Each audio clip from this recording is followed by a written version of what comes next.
So he is one of the most respected civil servants in the country for his work, spanning over now 4 decades almost.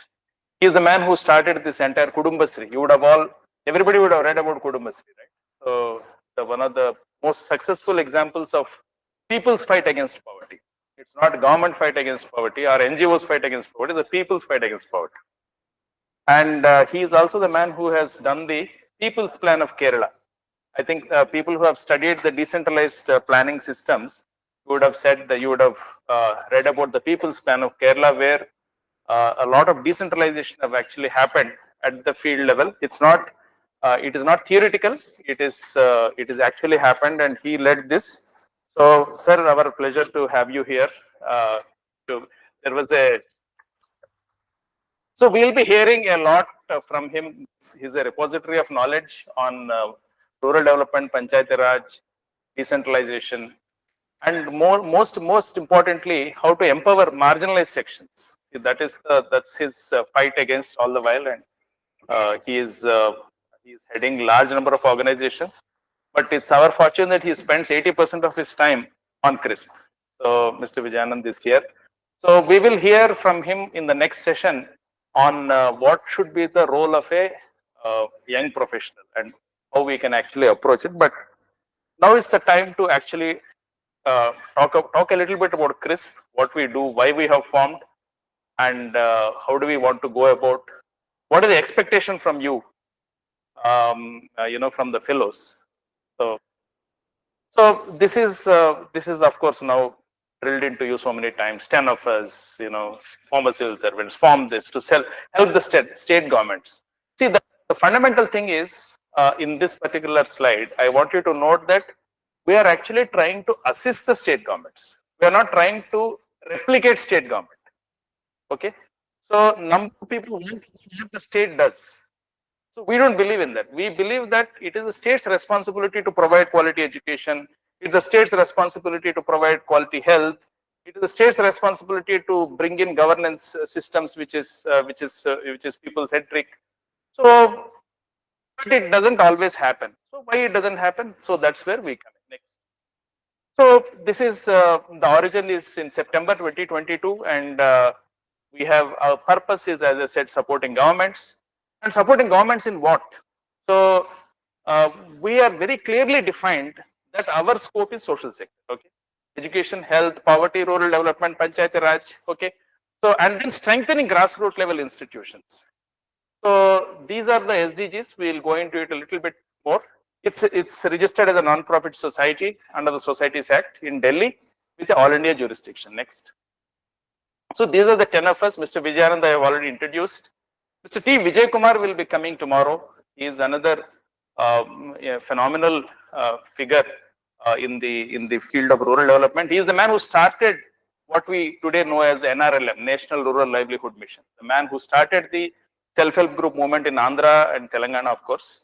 And then now he heads a big movement called Movement for Natural Farming. How agriculture is actually self-destructive because you are actually destroying a lot of your environment by releasing a lot of carbons into it. So, so he is now involved in how do you decarbonize the agriculture and make it more, it exists along with the environment. So he will be here, and he's a man who has done a lot of work. Of course, worked with Mr. Mr. Vijayanand. Sitaram Kunti, you have just heard him. You are hearing me. And Brij Agarwal will be coming tomorrow again. He was former Chief Secretary, Himachal Pradesh, and an expert in the land administration. See, why land administration is important? Land has actually lost some relevance because there is no land revenue anymore. In colonial time, land has earned the biggest amount of revenue to the government, colonial and pre-colonial also, right? So subsequently, we have actually, kept on reducing, and in many states have actually abolished any tax on the land. But still, land continues to be an important ingredient in the rural development. So he has done a lot of work in it. He's written books. He's an authority on the land administration. Pushpa Subramaniam, she was a former secretary food processing, and her focus is on governance systems, and she will be heading our your HR committees and all that. Happens to be.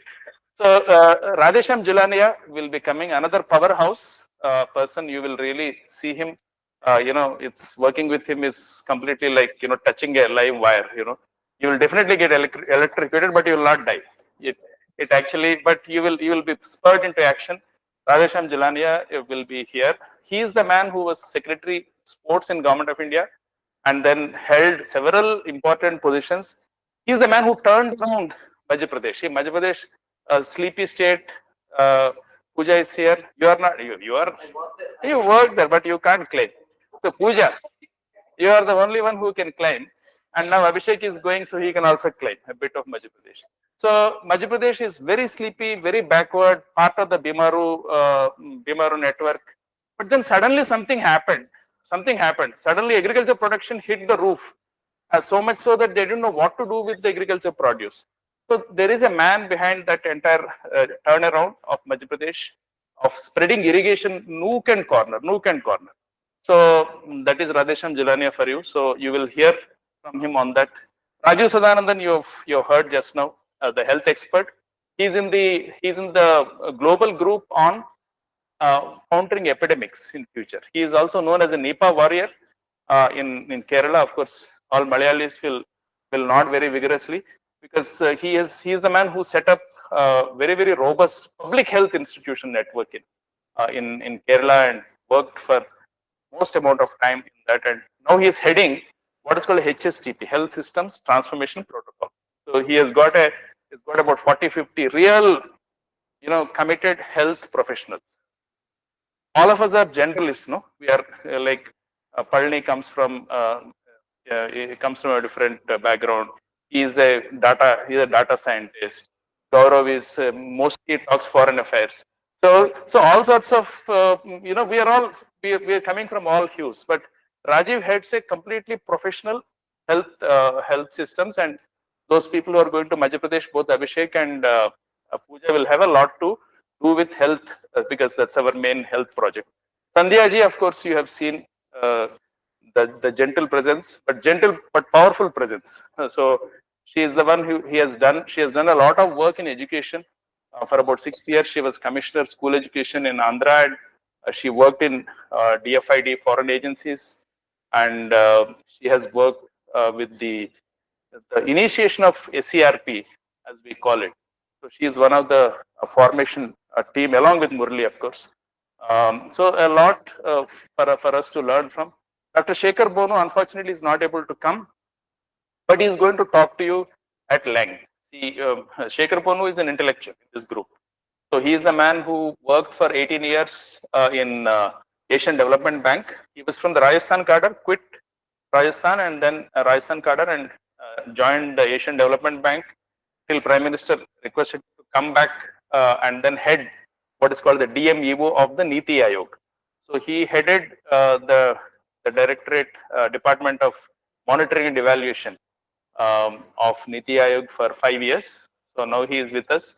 He is handling some health emergency at home, so he is not able to join us next. So Chandramouli, of course, we have heard, a masterly disposition. See, Chandramouli is known because of the 2011 census. All of us keep going back to it. Whenever you want data, you go to 2011 census. He is the man who made it happen. He was the Registrar General of India for almost 5 years. Did this entire census operation, and he will be joining as a member next. So primarily, what I want some basic understanding as to what CRISP is not. See, CRISP is not an NGO. So what is the concept of an NGO? NGO it basically does what the government has to do in a field level, being outside the government, right? So it does the government, like NGO set up schools, NGO set up hospitals. So NGO basically works at the grassroots level, doing what the government should be doing, right? But the advantage of NGO is that the government processes, government red tape, वो सब नहीं है. So therefore, that is the advantage that NGOs had. But we are not looking at the problem with the facility of NGO is that mostly a lot of committed people are there in that field, but the limitation is that it's in a very small area, so it's scaling up is not possible. So we are not an NGO. So recently there is a think tank thing. People said that you are a think tank. I said no, we are not a think tank. We are not actually spending our time writing papers, policy papers. We will write policy papers also, but then it is a paper which has to lead to action. We believe in action.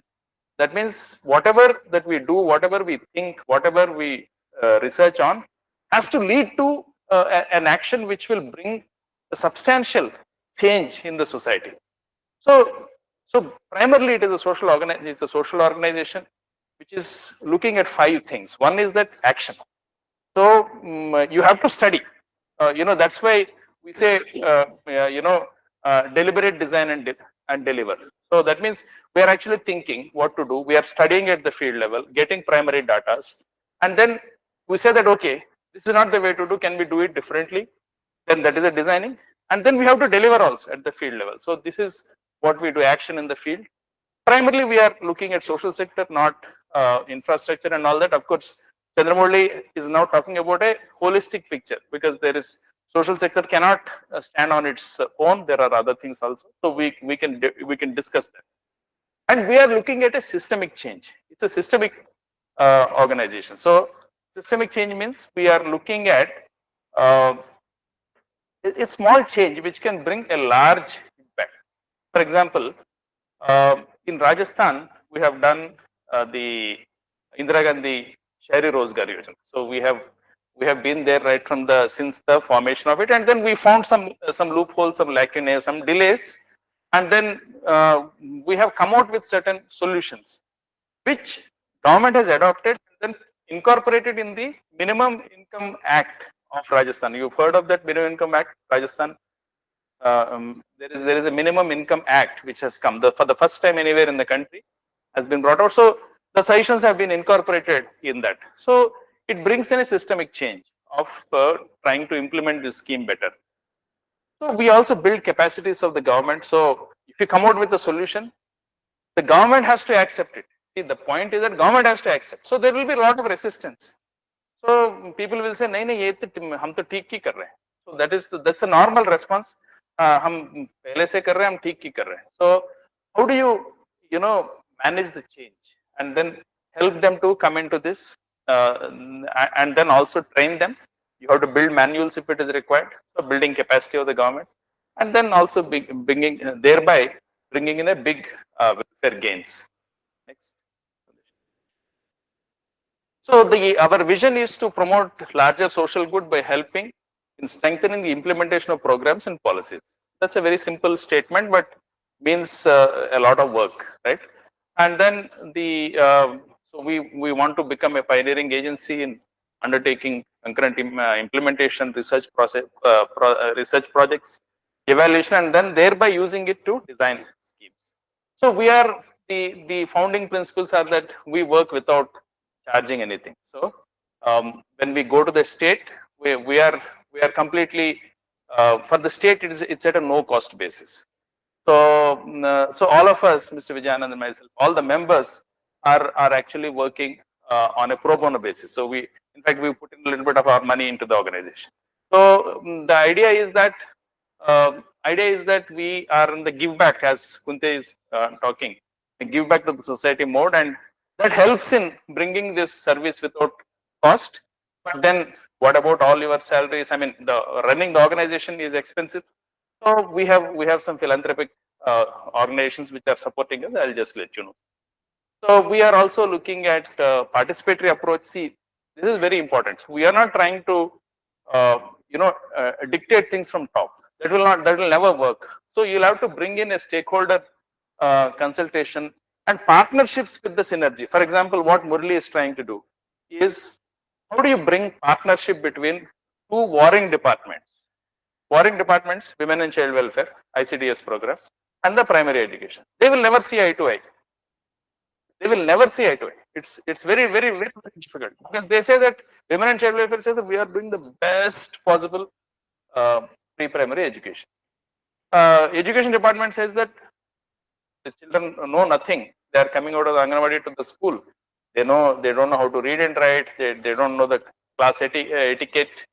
So they don't talk to each other. So our challenge is, how do you bring synergy between these various partnerships? How do you bring synergy into that? And very importantly, we focus on improvement. See, we have seen number of organizations which do a study, and then we'll say that ye kharab hai tumhara, seventh class person cannot read first class. This we keep reading. So your standards are very poor. They'll publish it in the newspaper and headlines. So seventh class person can't read first class book. We are not interested in that. I mean, we are interested in that, but we are interested as an input into a positive action for improvement. So the study or a research is not an end by itself. It's an input into developing a solution. Okay. So whenever you get to the field, you will be handling projects independently. Please keep in mind that we must study, we must find where things are not going right, but we must find solutions. And then those solutions we have to convince people, the people who are actually doing it, we have to convince them, take them along with us. So that's very important. We are committed to social accountability. Soumya Kidambi, I think she's not talking probably. She's not talking to the, we should call her also. So the concept of a social audit, how do you bring accountability of the implementing machinery to the stakeholders? Right now, your implementation machinery is accountable to their bosses. For example, Anganwadi teacher is accountable to the supervisor, not to the community, not to the stakeholders. So the supervisor is committed to, he's accountable to the CDPO, that is the Child Development Project Officer. So we believe that the best type of accountability comes where you are actually accountable to the stakeholders, and that is not simply a slogan. You have to make it happen. How do you make it happen? That is the instrument of social audit that we have all talked about. You will learn something about it definitely, because we want to bring it in whatever we are doing.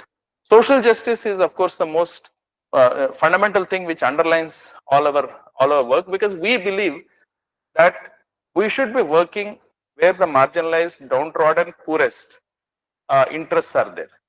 Where people who are well-to-do, we don't want to enter that particular way, they can take care of themselves. So our entire focus is on helping those people who are marginalized, and do all this with through the experience that we have gained. Next, Sandesh.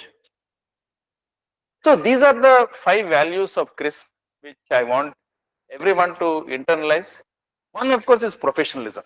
See, you have to have the heart in right place, but your head has to be perfectly active. See, these two are, there has to be a perfect combination between the heart and head. You have seen large number of people who are extremely empathetic to the poor, but they don't know how to sort of translate it to action, right? So we need professionalism. See, you need to work out a solution, implement it, show progress. Then evidence-based research.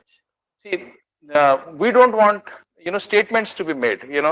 Based on, all of us know what is right, wrong. Maybe or maybe we think that based on our perceptions, we feel that this is wrong, this is right, and you can write a paper on that. No, we are not interested in that sort of a thing. We want an evidence-based. That means evidence-based means 2 types. One is definitely secondary evidence. So a lot of data is there. So we'll have to collect the data, look at it, analyze. Maybe Rohit will have to sort of, we keep saying that everybody is saying that Rohit is coming. So our data analysis ठीक हो जाएगा. Data analysis is very important.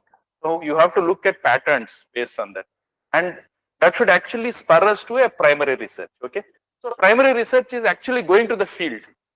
Unfortunately, what happened? What I'm seeing in the younger generations are, people like you, they want to sit in office. They want to sit in office, air conditioning, chai milega, coffee milega. Office में बैठेंगे, पूरा Google करेंगे, and download data and write papers. No, we are not interested in that. You must do that also. We want you to be in the field. because the truth is at the ground level. Truth is at the ground level. So unless you go to the field, stay with the people, talk to them, understand their problems, none of these Google searches are going to help. So we are interested in evidence-based research. So that how do you conduct good study? How do you conduct a good study? How do you know make a good research methodology कैसा होना चाहिए? Sampling कैसे होगा आपका? How do you draft a questionnaire? How do you canvass it? And how do you do this data analysis? All this is important. You must learn. And I said that our focus is on solution and not on problems. And then we also want to maximize welfare in the social sector. That is a core principle why we are here. Empathy and simplicity are very, very important. Empathy is important because the sections that we are dealing with, they want people to understand. They don't want people to give grants. That we are not into that business. We are not interested in breeding dependency. We want to see that their capacities are built, and for that you have to understand their so empathy is extremely important. Feeling for them, understanding their problems, and then finding a solution. Simplicity is very important in this entire. See, we have actually banned anybody staying in star hotels. So wherever we are traveling, we always live in government guest houses. Mr. Vijayanand, of course, with all his experience, reputation, wherever he goes, he stays in a government guest house, whether it is good or bad. But on a matter of principle of being simplicity. So this is one of the value which I want everybody to imbibe, and this is fundamentals for this functioning. Next. So these are the 6 SDGs that we are talking about. Some of you have written in your essays. I'm just hoping that all of you have actually written this and not pushed it through the chat GPT or मेरा पिताजी लिख के दिया है. वैसा नहीं होना. I hope that's not how it is. So the 6 SDGs are very important because no poverty, zero hunger, good health, quality education, gender equality, and the grassroots level institutions building up. These 6 are the ones in which we are going to focus. We are not going to deviate from that. If at all any deviation is required, it requires a lot of consultation. So a lot of our work is on SDG 4.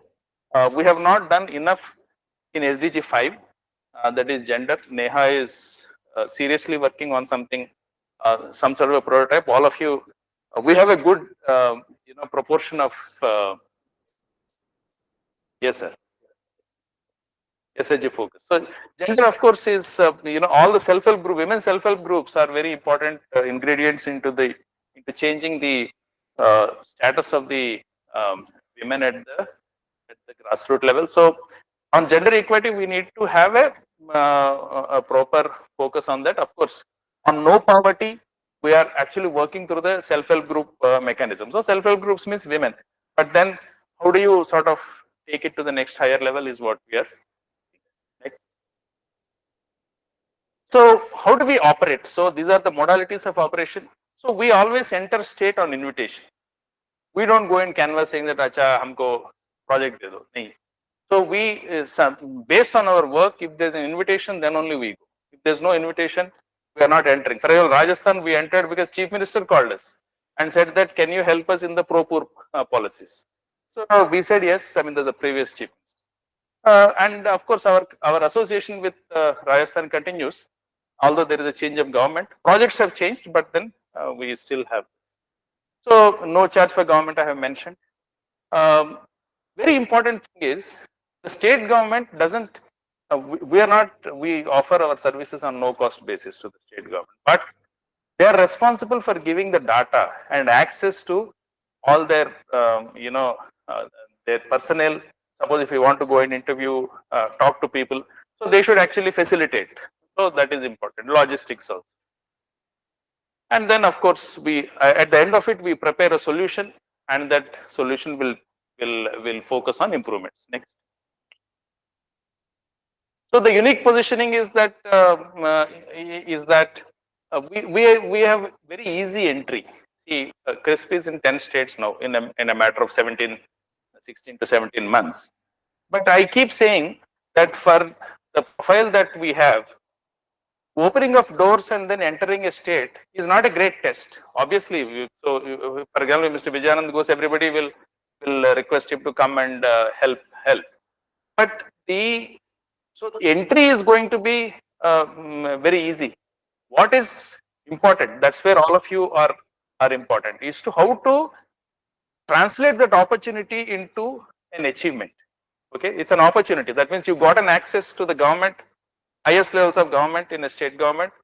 How do you use that opportunity to translate into a substantial gain? So that is important. Next.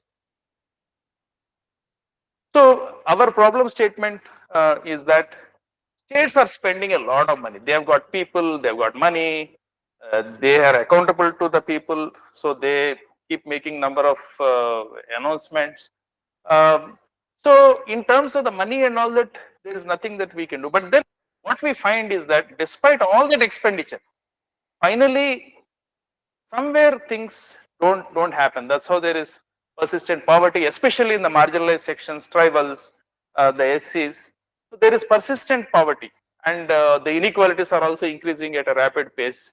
So what we say is that we want to understand this phenomenon, that you're spending on one hand a lot of money, more than probably any other country spends on social sector. We spend, but then we end up having substandard, substandard outcomes. So why it happens? Because the design, sometimes the design is defective, preparation is poor. You launch the program because CM says that kal se hoga ye, कल से ये scheme चालू होगा. So you just simply launch it, and without any preparation, the inadequate monitoring. Very importantly, we find that schemes fail when people don't participate. So you are actually implementing it as a दान कर रहे हैं to a people. You're just sort of giving some. So we want so we realize that this sort of poor participation by the people, and then lack of sustainability. Schemes keep changing. One government goes, another government comes, things change. So therefore, we find that because of these 5 reasons, the state governments, despite all the expenditure, despite having so many people, do not end up achieving the required outcomes. So our theory of change is that if you can do this policy, rectify this policy, design it properly, by understanding grassroots level expectations, their requirements, then implement it better, then we will have a big change. Next.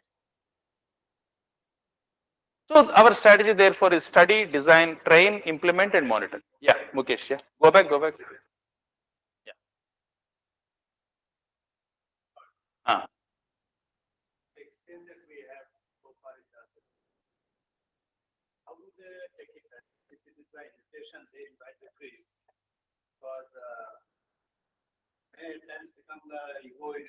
Yeah, it's a huge issue. It's a huge issue. So, like for example, again going back to Rajasthan, Indira Gandhi Shahri Rozgar Yojana formulation stage we entered. So because we understand the mechanics of it, so we have given inputs based on, we have written the modules, all those things, training. So they have taken. But after some time, our concurrent evaluation has found that there are serious delays in the payment of wages. So when we have pointed that out, they said that CRISP का हमारा कोई जरूरत नहीं है. We don't want any ये scheme implement करने के लिए हम सक्षम. So there is resistance on the part of the middle level implementation. All the top level secretary, chief minister, everybody says that no, you must continue. But then at the middle level there is a lot of resistance. Yes, absolutely. So there is a resistance for accepting solutions. So that is where we need to keep on working with people. See, the point is that without making a threatening sort of a situation, we need to take people along, and that is where all of you will have to play a big role. But it's a big issue. It's a big issue. So how to we have to handle the situation as it develops. So study, design, train, implement, and monitor. These are the 5 principles. They keep coming back to you all the time. So this is our North Star is basically where you want to go, right? So everybody is looking at that North Star. So okay. So primarily, so this is, so we have actually looked at some of these numbers. These numbers, of course, these are the responsibility of the governments. It's not the responsibility of CRISP, but it is our responsibility in these 10 states where we are to help them to achieve. That is, we are looking at poverty, reduction of poverty, then a number of parameters on health, a number of parameters on education, and number of parameters on gender. So I will give you this. So we are defining these numbers looking at the overall country position. So what we need to do is that, for example, if Abhiya is going to Andhra, so in all this, in this 10 parameters, where Andhra is doing okay, so you have to check whether are we in accordance with our aim, okay, or are we falling behind. If you are falling behind, why we are falling behind? Can we make it better? Okay, all right, next. So this is our journey. We started, as I said, September 29th, we have registered 2022. So by January 2023, we already had 5 MOUs, that is government of AP, Karnataka, Rajasthan, Meghalaya and UP. So all major states. So we have set up teams there. Then in the next 3 months, we had 3 more MOUs, one with Telangana. Then we are teaching public policy course in IIT Tirupati and also in Kautilya Institute now. So then we have started our association with Capacity Building Commission of India. So see, Capacity Building Commission is working with the ministries of Government of India on how to capacitate your personnel to deliver things more efficiently. Okay, very simply put it very simply. So so each ministry is expected to prepare a capacity building plan. So we have helped the capacity building commission in evaluating those plans. So we still have this MOU with capacity building commission running. Then we entered, subsequently we have a MOU with Unnat Bharat Abhiyan. That is again what Mr. Vijayanand has started in rural development, and we tried in the education. It is still, this is one area where we need to achieve a lot. So probably Karnataka, Tamil Nadu, of course, Hira and Palni, yeah, Prakash, na Prakash Palni. So so we need to work on this Unnat Bharat Abhiyan, but we have a association with Unnat Bharat and the Ministry of Education, and then HSTP, of course, we have a association with Rajiv Sadananda's organization. Then we have signed subsequently with Tamil Nadu, and then Amrita Vishwa Vidya Peetam. So that we have signed an MOU. Sandhya ji is heading that. So there is the exchange is about the academic, giving advice on their public policy course and data analysis course. And again, Rohit. So then subsequently we started working with the MOU with the Kautilya school. So that course is actually coming to an end on tomorrow. That's on 6th. So all of us have actually delivered some. We have prepared case studies. Then in February 2024, we have signed 3 MOUs. One with Madhya Pradesh government. Then the Bodoland Territorial Council, Mukesh is here. So that's going to be a challenging project. And then MOU with Maharashtra for the skills project. So we have, therefore, now we work with 2 union ministries, 10 state governments, 3 universities, and 1 social sector organization. So fair amount of canvas for all of you to paint on. Next. So these are our partnerships. Next.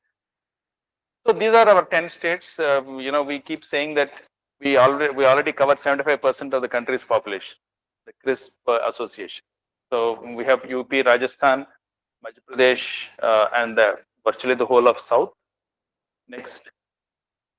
So now I want to just take you through what are the key program areas that we are working in a little bit. I don't want to go into detail because that will be very, very long lecture. We don't want to get into that. Primarily 5 areas. One is early childhood education.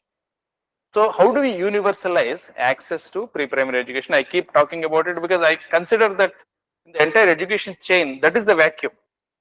In all other places, somebody or the other is there, but there is a vacuum here. So then the school education, skilling in higher education, then higher education quality enhancement and rural development, Panchayat Raj. So these are the 5 areas we work. So the universalizing access to quality ECE, then we'll hear from Murli also sometime during this. We are trying to do one proof of concept in Andhra in about 20-30 villages, where we want to see whether by converging the efforts of the education and the women and child department, can we ensure delivery of a quality pre-primary education to everybody on a universal basis. So Murli is heading that next. So once it succeeds, then we want to develop it as a national model. So we want to take it to all states. So in that, as a part of this, we are doing one Anganwadi study. You know, it's a time and work study that we are doing. We want to see how Anganwadi worker is spending his time, her time now. So where all, so out of the 6 hours that she is there, how much time she spends on education, how much time she spends on record maintenance, how much time she spends on nutrition, how much time she spends on house visits. So we are tabulating that. A study is currently on by the Andhra team. They will explain to you. Neha and of course Manisha is also here. So they will explain to you when they speak. So based on this, we want to unburden the Anganwadi teacher, and then to ensure that she will have at least 3 hours of time for teaching pre-primary education. So one is availability of time, then development of curriculum, training her. So these are all other steps that will come next. Very important thing that has been done is the how do you increase the learning outcomes in middle schools? See, there are a lot of NGO activity, a lot of government activity on primary education. Primary education, सबको you know within 1 kilometer you should have a school.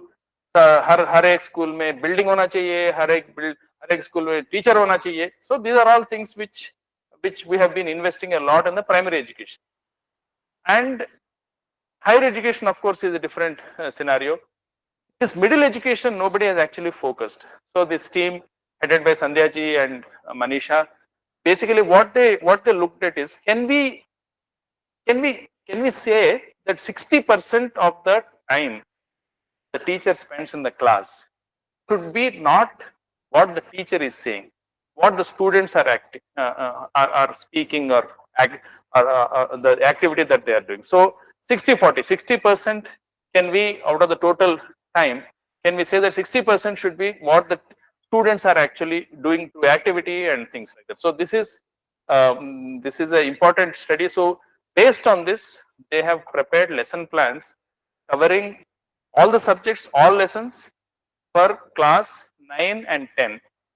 Class 8 someone else has done. So together 8th, 9th, 10th, we have a wealth of literature that has literature, wealth of resources, academic resources which are developed, which can assist the teacher. So teacher, suppose if he wants to teach a particular lesson, so he or she can just spend 10 minutes, look at what are the activities that I should do, how do I involve the class, instead of trying to teach myself. So these books are available. Probably have they come onto the website? They have come on the website. You can also look at it. Very interesting study, laborious study. So each subject probably I think about 600 to 800 pages of books covering every single lesson. So we are also, there are other school education projects we are doing. I don't want to spend too much time on this next. So in Telangana we are working on what is called as a Telangana, and in UP we are working on higher education. So the idea is higher education quality standards are very poor. Whenever we are talking about higher education, we are talking about IITs, NITs, technical education we are talking about, or we are talking about St. Stephen's, some big institutions. Actually, that's not the reality. The reality is that 80% of the students are in general education. They study BA, BSc, BCom, and they have nowhere to go. After that, after spending 3 years in the college, they are on the streets. Nobody will give them job because they haven't learned any skills which are required for the market, nor can they crack any exams. So all of them are writing exams.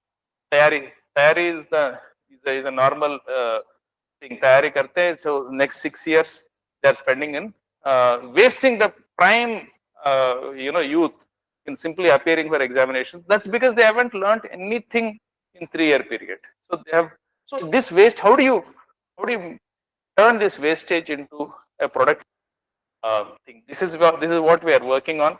So Mr. Subbarao will come and speak to you. So he has come out with a model where we convert general education to professional education. Professional education need not mean medicine. When we say professional education, we think of engineering, medicine, or architecture, what Pooja does. So we think that is professional education. Actually, there's so many more areas are opening up. Tourism is opening up, media is opening up, retail is opening up, logistics is opening up, healthcare is opening up, ITES is opening up. So many new opportunities are developing. So how do we incorporate that into higher education system to develop professional courses so that at least some of this, 80% of the students, which are actually 1 crore in our system, how do we convert that into a more, job oriented, where they will learn things, and then they will learn things and also learn skills by which they can actually get a job at the end of the degree program. So that is our project in both Uttar Pradesh and Telangana, and we also look at accreditation of the institutions. How do you make the institutions more accountable to quality parameters? Today, what happens is that there is no quality parameter. Schools में ना कम से कम कोई जाके inspect तो करता है, even if most of the people don't inspect, but there is an inspection system that is there. There is a system to sort of monitor schools. Higher education में कुछ नहीं है. So what happens is that accountability है ही नहीं उनको, किसी को parents को भी नहीं है. They are not accountable to the parents, not to students. So a lot of the quality is crumbling in the higher education system. So we are looking at in these 2 states, and now in Madhya Pradesh also, Pooja and Abhishek. So we are going to look at how do you improve the quality of this higher education system, and then technology, using technology for better educational outcomes. Then we also look at faculty development, curriculum assessment. How do you promote research in the higher education system? So these are all some of the things that we are working. So Karnataka and Meghalaya, we are working on Panchayat and rural development. Karnataka is mentored by Mr. Vijayanand himself. So what we do is that how do you bring convergence between 2 most important organizations? One is a people's body, that is SHGs, and one is a constitutional body, which is Gram Panchayat. Right now, they don't see eye to eye. So can we bring them together, converge their efforts? That will be a formidable alliance. Nobody can defeat if you have self-help groups working with the Gram Panchayat. So how do we bring in commonality of purpose between both of them? That's one major project that we are working, and you will have the Karnataka team coming tomorrow. So they will explain some of the strategies, which are of course all under the mentorship of Mr. Vijayanand. Next. So as a part of this, we also look at rural libraries. We look at creches, because creches are supposed to improve the labor force participation rate of women. So how are they working? How can they be made to work better? So these are some of the areas we are working. Next. So we are also running the CM fellowship program in Karnataka. So that the selection process, then the training of them, monitoring of them is done by the CRISP, and then guided by the CRISP will be done by the government. Gunat Bharat Abhiyan is one area where you are all waiting for Gaurav to come. So that's one project which is yet to go on. In Gunat Bharat Abhiyan, what happens is colleges adopt villages. So every college adopts 10 villages. So these 10 villages, if they visit, first of all, they understand the problem. Then based on the understanding of the problem, they design solutions. If there is already schemes running but not getting implemented properly, they work on implementing it. How do you localize SDGs? On that, we'll hear from Mr. Vijayanand. SDG is a very high sounding word, United Nations. But what is it for me? At the village level, what does it mean to me? When we say no poverty, what does that mean in my village? So this sort of a questioning that Vanadvar Abhiyan does next. So in Meghalaya, of course, we have the Meghalaya team coming. So we are setting up a SAG bank. So what we call is a Pongpla Tanka Cooperative Society. So this actually is at a very final stage. Trainings are happening, blueprint has been done. We are also strengthening the village level development plan. How do you prepare the development plan? By bringing together again the traditional, they have a traditional councils. How do you bring the traditional council and the NREGA setup? How do you bring and SHGs together in order to prepare a VLD? On health, of course, this is one area where we need to do more. Our entry will be primarily, of course, we have done one evaluation of Rajasthan's Chiranjeevi program. That report will be, I think it will be printed and launched in the next board meeting. So, but we are interested in finding out solutions for better strengthening of the these institutions which are health systems. So for that, we are starting primarily with Rajasthan. Mehak MP is the project. So we are working with Rajiv Sadanandan's organization on this next. Tamil Nadu, of course, is a project which is signed in January. So Mr. Vijayanand again is mentoring that. So we are looking at several initiatives to strengthen Gram Panchayats. How do you strengthen this most crucial institution, which is the closest to the people? And so how do you make them financially robust? How do you improve their ability to construct the houses? That's where Murli will come in. He is the expert in housing designs and making things cheaper. So, and then how do you bring again SHG and Gram Panchayat partnership? Next. Madhya Pradesh, of course, is again a new project, primarily in education and then also in health. So both of you will work under the leadership of guidance of Mr. Jularia. So so how do you organize or work on this? That is something which we will discuss. Next. Borderland is the other project, very important project because this project is called Peace, a project for enhancing administrative cohesion and efficiency. The idea is that Borderland has seen a lot of violence and then it has seen a lot of traumatic time. So one thing that has happened is that peace has come in terms of the law and order. But what we are looking at is peace in terms of the administrative efficiencies and how do you make the systems function? How do you look at the governance of major schemes, programs? So that is what this peace project is, headed by Mr. Mukesh and both of you, Gargi and Rigakshi. Next. So next organization. So we have it's a tightly knit organization. See, CRISP is not, is not having hundreds of people. Maximum we have about 50 of us. So we have 11 mentors, 11 because Mr. Chandramouli has joined us today. And then we have 7 state leads. These are very crucial leaders of the program because they are at the state level. They understand, they help in guiding the fellows and also interacting with the state governments and then resolving difficulties, if any, to state leads. So we have 26 fellows because you have all joined.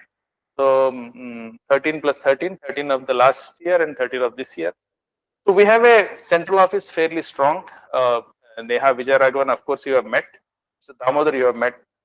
We have Mr. Jagdish and Mr. Munir. So we are building a reasonably strong central team, central office, which will support the state governments. Primarily, the idea is to support and guide the state governments. We have also admin and finance team. Next. So we have an advisory body consisting of very people of excellence. Dr. Jugal Mohapatra, very respected former Secretary, Government of India, Rural Development. Mr. Ashish Dhawan, he is the man who is actually prime funder of CRISP.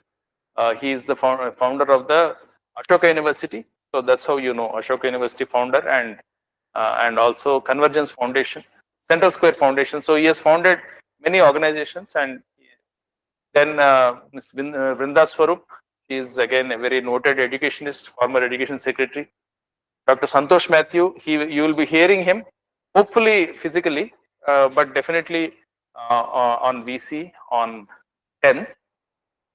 He is the head of the BMGF programs. Professor Sriram from IIM Bangalore, Alok Shirsagar is from McKinsey, and Partha Pratim Chakravarti. Those of you from the IIT system, you will know he is the former director IIT Kharagpur, and professor in computer science. Vedarya, some of you who are in the rural development field will know that he is one of the leading trainers in the founder of this region. Next. So these are our funders. The question is that if you are all working free, without taking anything, that's fine. But what about us? So where are your salaries coming from? Your salaries are actually coming from. So we started with Nandan Nilekani. So he is one of the first founders of funders, not founder, funders of CRISP. Convergence Foundation is currently the main pillar on which our activities are running, and they are extremely cooperative, and you will have Convergence Foundation people talking to you on 10th. So you will see that they are extremely encouraging. And BMGF, of course, we have got a grant from Bill and Melinda Gates Foundation. So so that's one. So we are also in talks with Dr. Reddy Labs and MSDF. So these are two organizations which are likely to fund. So our funding is just enough for our activities. I wanted to make it very clear that we don't have funding for luxurious sort of a living or luxurious thing. We have enough for running our activities, for paying decent salaries, and also supporting you in your travel, in whatever that you want. You want to do in a research, we will certainly be able to support. Next. So now the fellowship program, and I'll end here. So see, fellowship program is most important for CRISP. They give the structure to CRISP. So we have given idea, but then how to translate that idea into actual program? That is all done by the fellows. And the idea is to bring young people into the social sector, motivate them, bring up their commitment levels, so that we are actually building social capital for a long time. For example, if Avia, does a lot of grassroots level work, she goes up in the next 40, 50, 60 years, she's going to carry this in her, right? So that's a huge investment for us, for the society, for the future. So we are looking at building such social capital future leaders. And I can tell you that people who exit out of the CRISP, they are actually in great demand, because you are actually looking at things from a very, very close perspective, and many people will get will go to higher education or get into jobs which are very stable, and then where you can contribute a lot. Very importantly, this is a program where we insist on lot of writing, lot of doing, lot of learning. You learn things, you do it, and then you have to write. Writing skills are very crucial in this. It is not sufficient that you do field level work and then come back. No, you have to write, and you should write articles which are worth publications. So this is what we insist on. And then, of course, we want to provide an opportunity for you to work with policymakers at the highest level. So these are the principles which govern the fellowship program. You have to learn a lot. You may be coming from good institutions. You would have done a lot of work in the past. You worked with governments. You worked in the schemes. But we want to emphasize that the learning has to be a continuous process, and the learning will happen only when you go to people. Learning will not come from Google search. Learning has to be done only by meeting people, talking to them, understanding them, their requirements. So learning is very important part. research, data analysis is very important principle. Reading, we want you to read as much as you can on the subjects that are there. You have to actually do all this to do a good planning. See, yeah, each of them, for example, Neha keeps on hammering on the fellows, saying that where is your plan? What is your timeline? How are you going to implement it? What are all the resources required? What are the constraints? So this planning is very important. So you have to look at all these things, and then of course writing is very, and then collaborating is a very important principle. So these are the principles which are these the six principles actually guide us to achieve it. So that is the final thing. So finally, we are looking at some sort of achievement from each of you. You are all achievers. You are picked up through a lot of national level competition. So we expect that you continue this and then take it to next higher level. Thank you.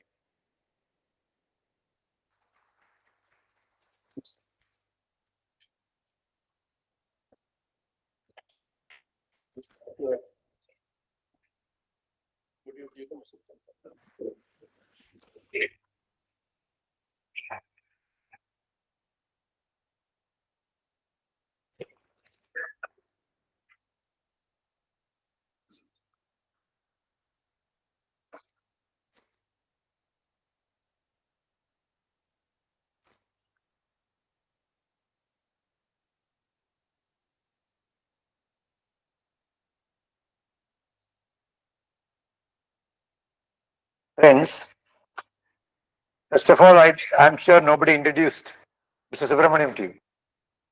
So I've known him for the past 12 years, perhaps, or 13 years, quite closely. And he worked with me for about 3 years, 2.5 years in the Ministry of Rural Development. So the bosses have a lot of complaints against him. That is, if you give him a task, and when I tell him you bring it, I expect him to bring it tomorrow, but he will bring it within half an hour. So we have to look at it. That is exactly narrated to me by Mr. Jugal Mohapatra, who was a secretary for some time. So it is a reverse kind of thing, very active, live wire, person who conceptualized this. And but for him, I would not have taken over the presidentship of CRISP. And he asks, there's nobody who can say no. Of course, everything, the organization, the funding, everything, we should credit him. Now, another is to start on a lighter vein. He mentioned that we give solutions, and we don't create problems. I come from Kerala, and there was a secretary to government of Kerala, he was a finance secretary, 10 years back. He put a cartoon behind his table, and that showed somebody who was a very obvious Keralite in a shop. And the slogan is, we offer problems to every solution.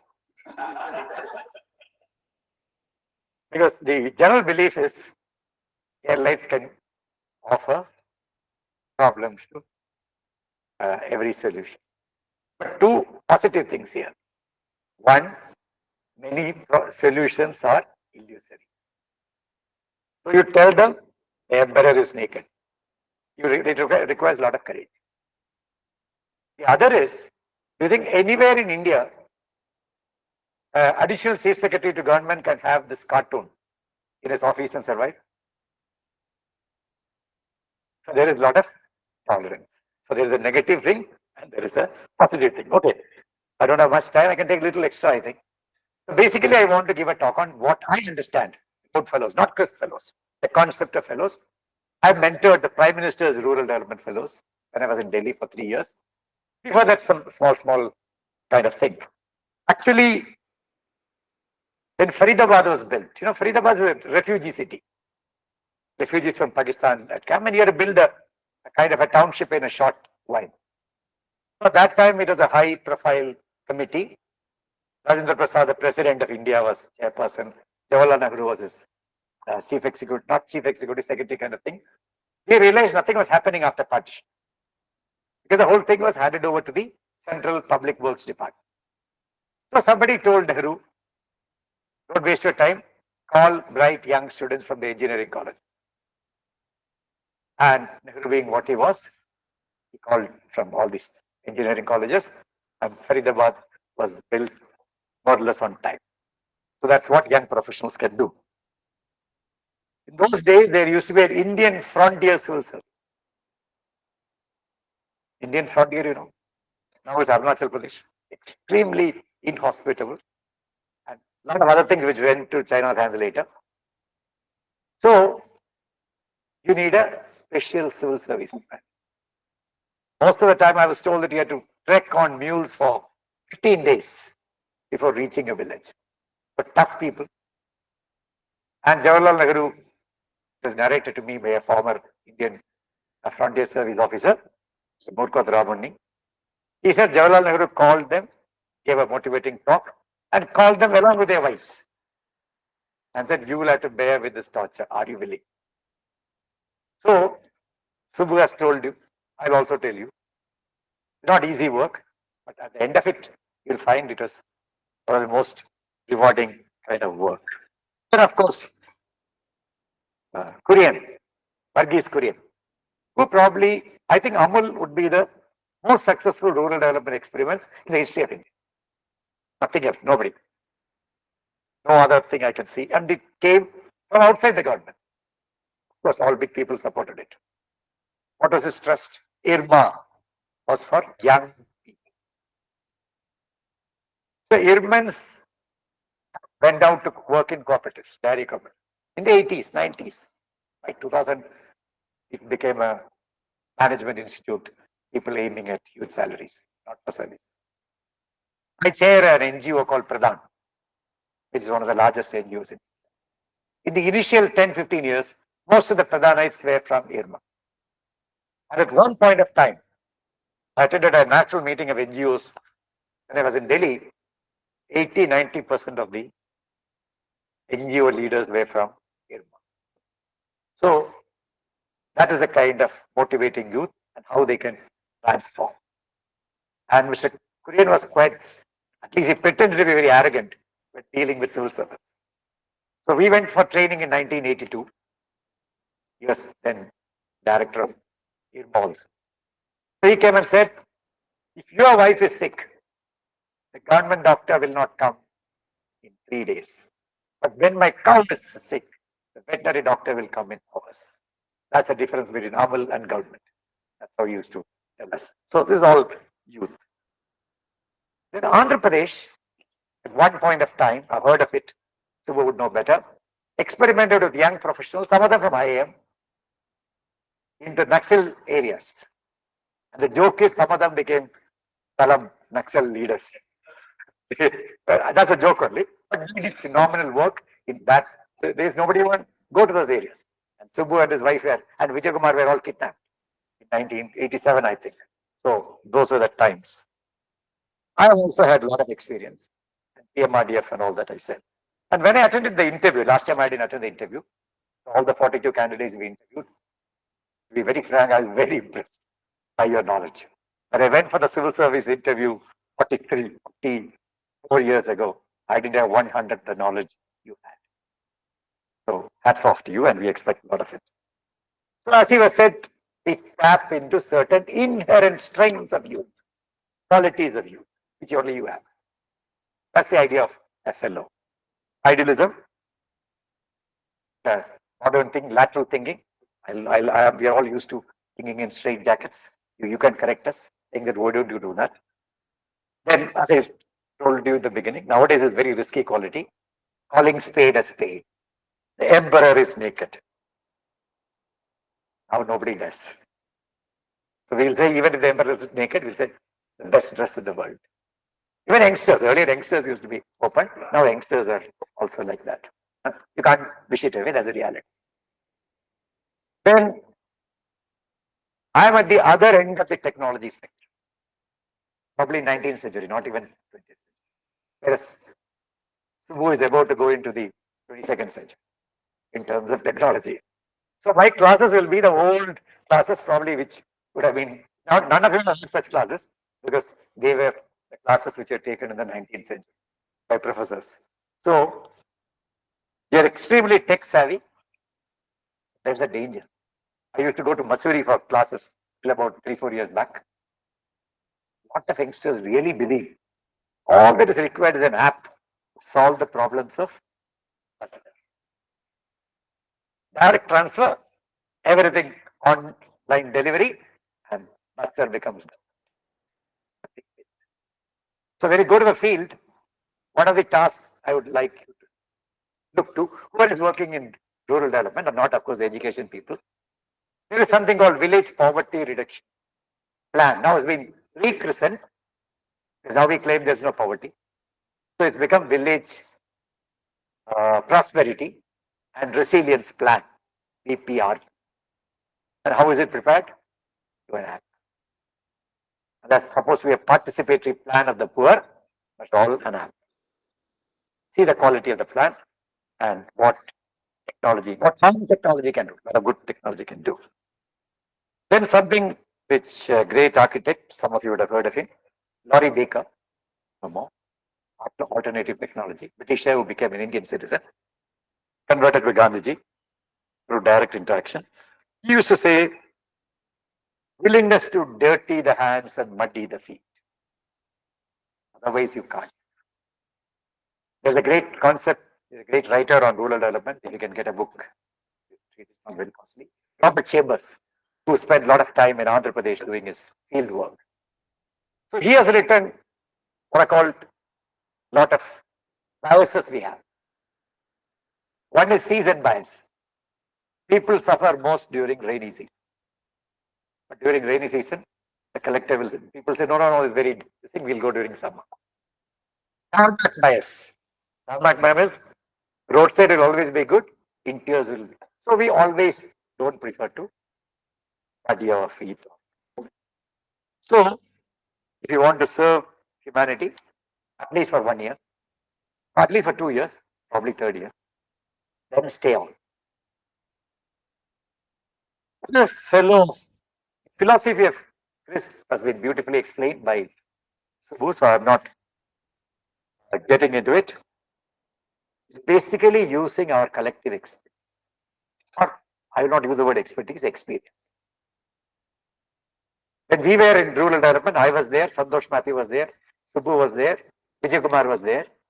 I just calculated we had 53% years of experience in rural development, working in one ministry. So that is our collective experience. And we provide assistance where there is demand. So which means we will be taken seriously. You don't have to run after somebody saying, this is his areas and all that he has said. And what do you mean by fellow? What is the meaning of fellow? Can anyone tell me? Yes, jolly good fellow. That's a very different way of, different meaning of fellow. Tell me. There is no right or wrong answer in the social sector. Huh?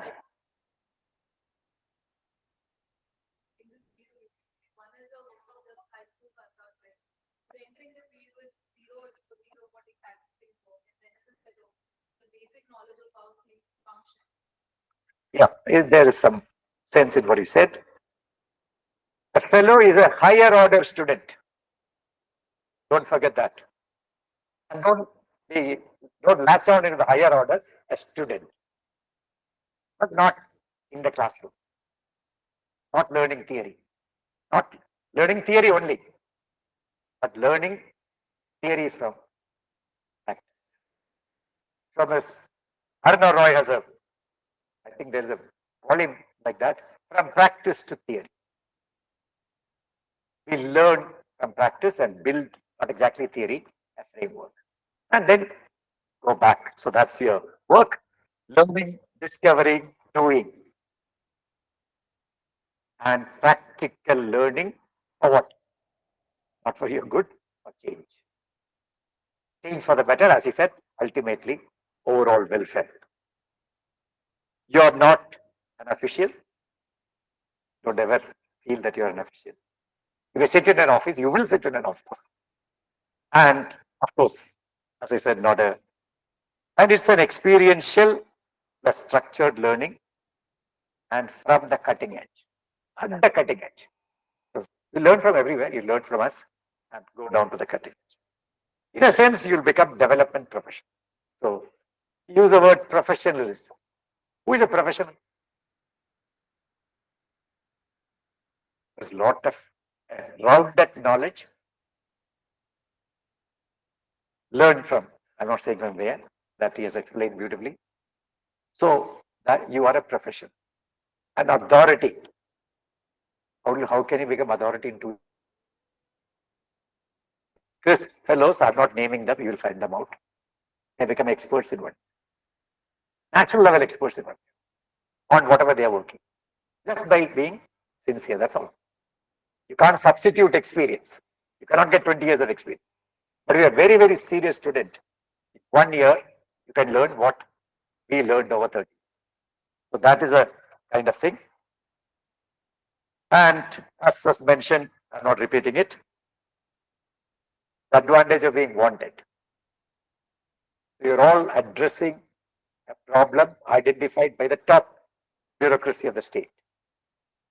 We are not just saying that can you do this, can you? And no cost to the state. Maybe a little bit of TADA, or when we go some, they pick up and take us around. And we have very good relations with the top officials. If you ask me, I don't know if Subbu will agree. What keeps us with the states? It's not our talent or our this thing. Good relations with the state top bureaucracy and their trust in us, trust in our experience. That's what keeps it. Now we believe, we hope not believe. After 1 or 2 years, people will yes go to Chris. People we don't know them, but they have done so much good work in the 10 states. That's the idea. As of now, it's all personal. We have worked with different people during our lives, and they think there's some value in connecting with us and getting what they want. So, this he has all mentioned. High quality, impartial, empirical situation analysis. That's all different words, but same thing. So I'm not repeating them. But when you start, yes, if you look at generically what we have done. So I've been mentoring Karnataka very closely. So what did I do? After the Karnataka MOU, I went with some experts, visited all the place, and came out with generic suggestions. This is how we can have SHG partnership. This is how we can get panchayats to do this, like 3-4 items. Based on that, the CRISP was just coming in at that time. I don't think even the full young professionals came. The state lead was there. So they went through this and then started translating each item after acceptance by the policymakers. So my suggestions went to the policymakers, Additional Chief Secretary. She said, yes, we want to do this. And this is our priority. We have probably about 60, 70 suggestions. And converting them into an action plan. Not on paper. A real action plan. Then sometimes we do it very fast, sometimes it stretches. But you are always at it.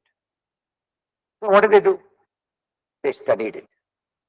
And there was no relationship between SHGs and panchayats in Karnataka. They're two departments. But we don't want to take credit. To our credit, now SHGs and panchayats work together in one sector at least. And the policy has been accepted by the state. And now we are converting it into action. And we have taken solid waste management as the first. And not as servants of the panchayat, not as laborers of the panchayat, not as enterprises. Women's enterprises delivering solid waste service. So it's an outsourced to the women's. That concept is very good. And our team took a lot of efforts to convince the top official there that they have to be an enterprise. They can't work as daily wages under the panchayat. So, what young professionals can do? You can't go and tell the additional chief secretary, you are wrong. Ask them to enterprise. You have to convince them. Okay, bring models, give the plus and minus different options. And finally, they agreed, we will go for an enterprise mode.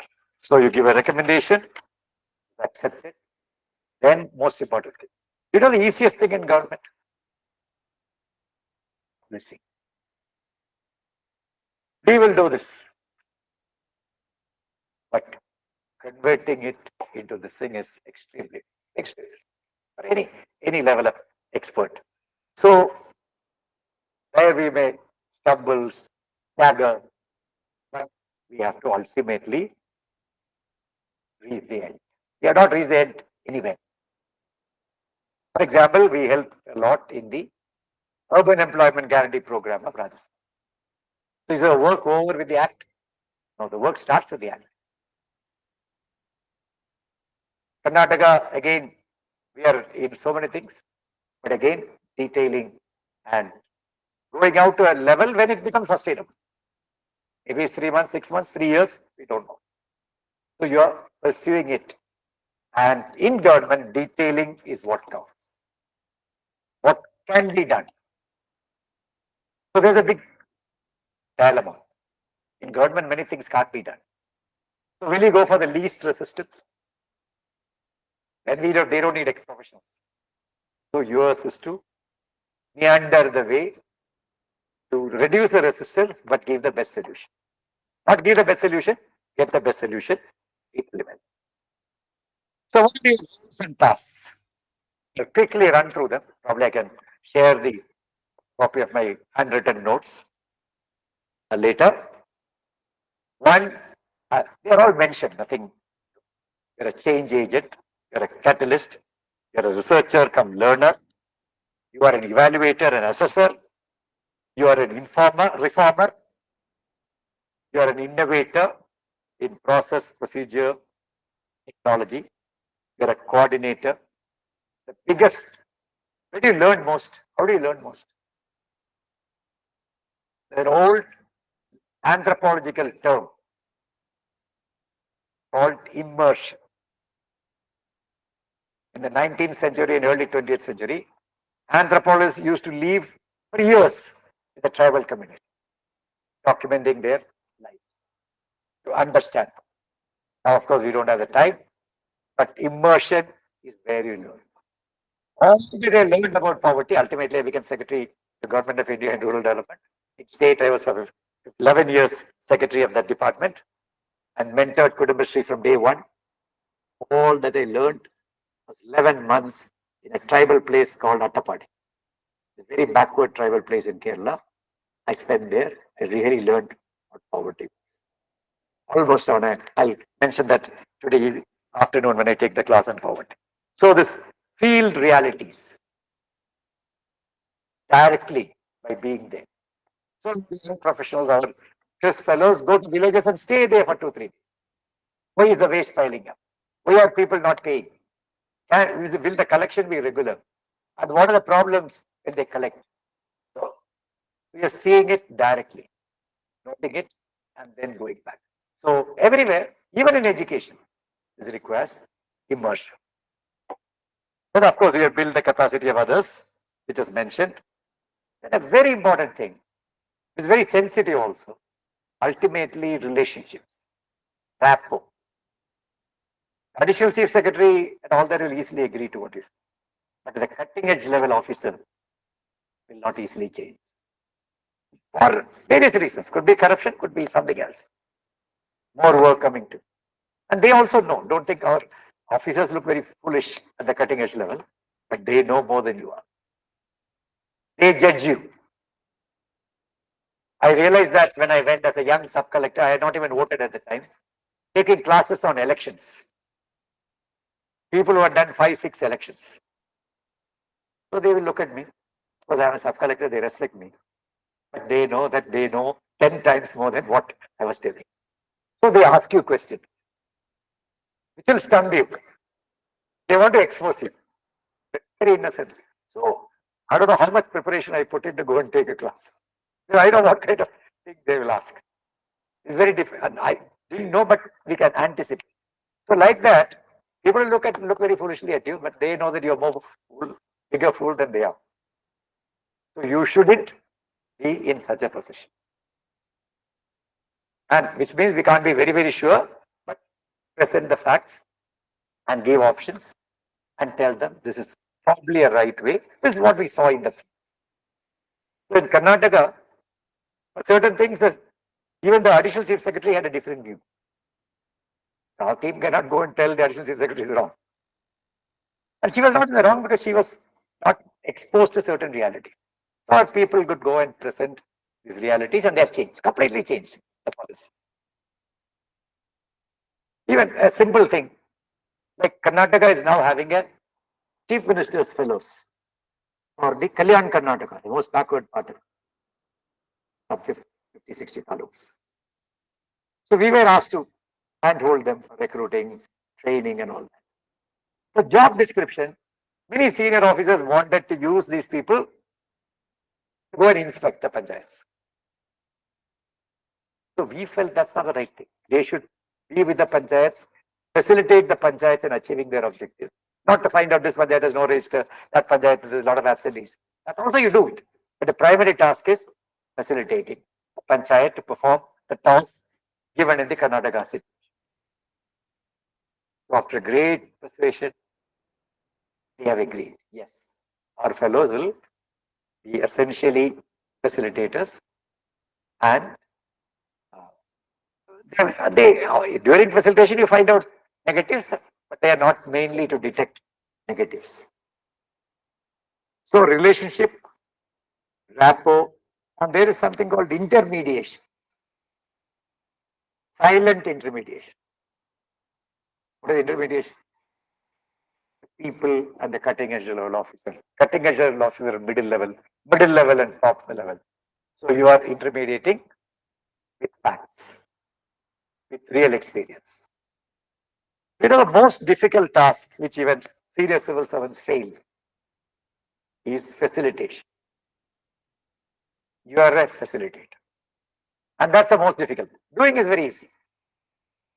Facilitation is extremely difficult, especially when you don't have the power. Even when you have the power, facilitation is very difficult. So which is why in India, the officers tend to control the panchayat. Do this, do this, do that. In Kerala, the challenge was, panchayats are very powerful, you have to facilitate without interfering, without directing, gentle guidance, without seeming to control. So that was again a big challenge for you. So, of course, one more point I wanted to tell you, you do a situation analysis, policies, laws, most important thing in government. What is the most important thing in government? Is it a policy or a law? Most important in government are the working instructions. Whereas you have grand acts, grand rules. The working instructions really tell you how you should do it. So you start from there. You understand, of course, you need to understand the policy. The policy is given in an act, and the act will have this thing. So I don't know whether you know, many of you would know, there is a hierarchy in this governance system. Right at the top, what is there? This hierarchy, the Constitution of India. Nothing can be against the Constitution, not even the Supreme Court. Next to the Constitution will be the what? Tell me, you all know that. Central acts. Below that will be, act means every act will have a rule. Below that will be the state acts. The state act cannot be against the central act. Wherever there is concurrent jurisdiction. Otherwise, there is no problem. And the central act cannot be against the Constitution. Then an all act will have rules. Who formulates the rules? Act is by the parliament legislature. Who formulates the rules?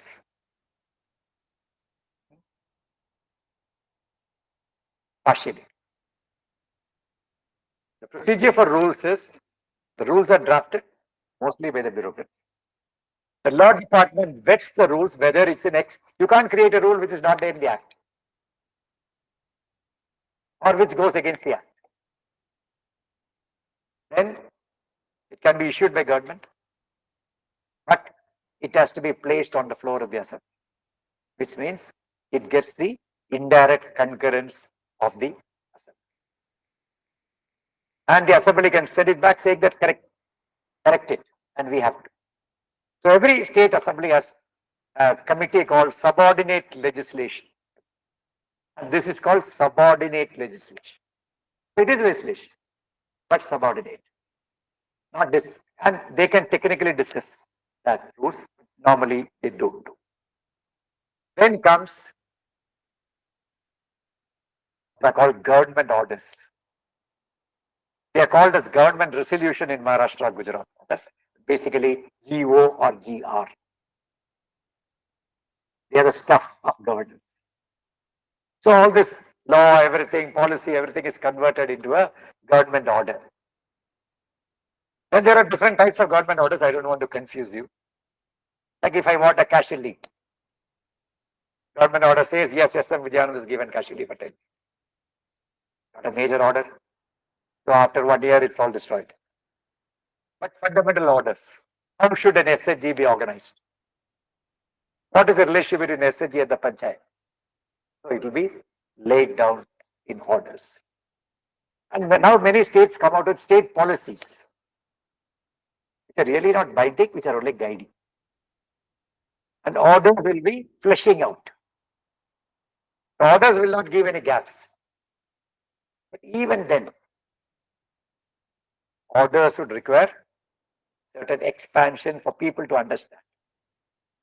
So they are called circulars. And even when circulars and orders are issued, you get an understanding, yes, this is not understood. So government issues what is called a clarification. And normally clarifications are also issued as circulars. If you read that, you'll understand. And now, barring some states, all the orders are in local language. Acts will be in English and local language, but rules also have to be because the court language is English all over India. So this is the hierarchy. You need to understand. And at one point of time, our fellows are drafting circulars and orders. So many things we have to do that. You see your action plan, you have to do that. Then of course you have a developmental rule, which has been mentioned, where gender was mentioned as an important thing. Equally important is social justice. That was also mentioned. What is social justice? I'll mention that in the evening. Now there's no time. Particularly Indian.